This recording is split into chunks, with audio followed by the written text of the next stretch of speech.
Quantum State. It is a pleasure meeting once again this morning. I sincerely appreciate your interpretation of what little bets mean to an organization, company, or even an individual. Thank you, Mr. Boss. It is important to understand that we win big by making little bets.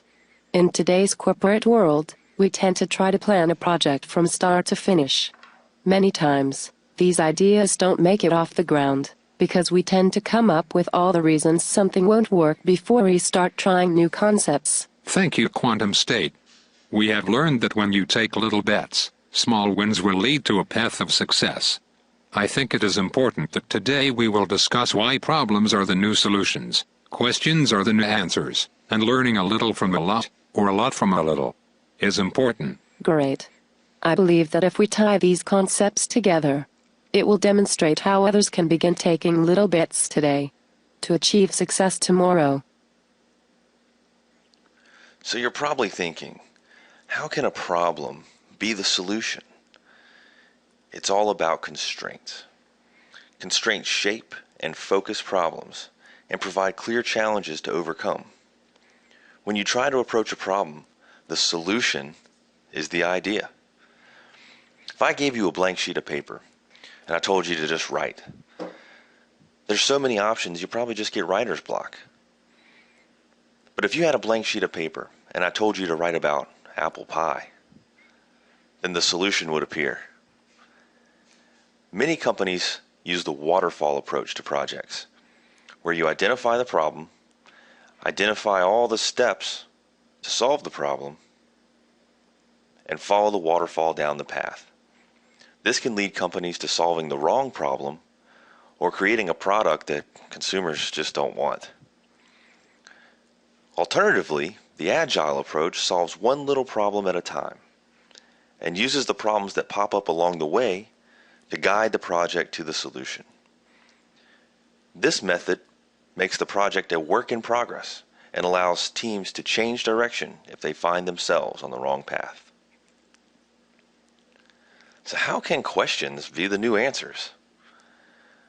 Well, people are naturally curious. For example, a 3-year-old's favorite question is why? But we often teach people at a young age to quiet their inner inquisitiveness. Kids, however, often have the most creative and uninhibited ideas. There's a strong link between inquisitiveness and creative productivity and encouraging people to ask questions. In fact, thinking of the questions yourself can lead to more creative solutions. One of the best ways for companies to come up with the right questions is to observe humans in action. People watch. Observational methods of anthropology are infiltrating the corporate world as businesses realize that what people do not know they even want yet can be the next big thing. So what about learning a little from a lot and a lot from a little? It all boils down to networking.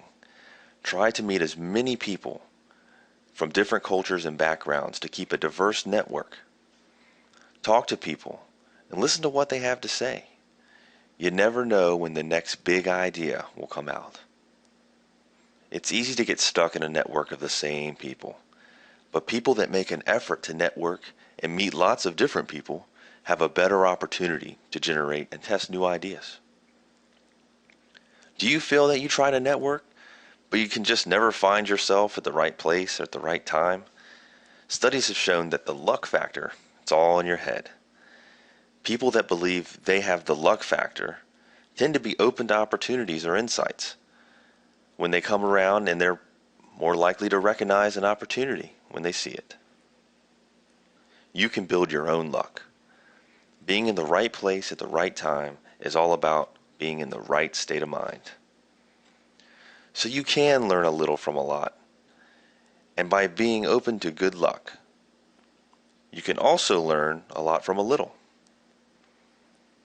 We all have people that we've met that were trendsetters. It seemed like they knew what was cool even before we knew such a thing existed. Seek out these trendsetters and watch what they do to stay ahead of the game. Once everyone starts doing the next cool thing, it's too late. You need to keep a trendsetter on your team or in your business so that you stay ahead of the pack. Wow. What a powerful segment, Quantum State. What do you feel was the most impactful part of today's discussion?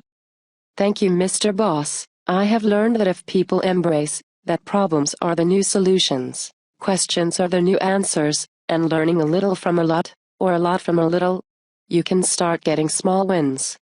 Quantum State, that is great advice. I believe we have learned that every little win that you have is a landmark on the map to success. The entertainer, Chris Rock, utilizes this method of little bits when developing a new monologue. Mr. Rock will test every set on a small crowd. And every time he gets a good reaction, it is a small win. The audience's reaction helps him understand if his new act is developing into the right direction, and allows him to adapt when needed. I agree. Chris Rock is a great example of capturing his failures to create success. Organizations, companies, and individuals must realize that failure is part of placing little bets, and that failure is expected. However, it is important they fail quickly and focus on goals, and utilize little bets and small wins to guide you to success.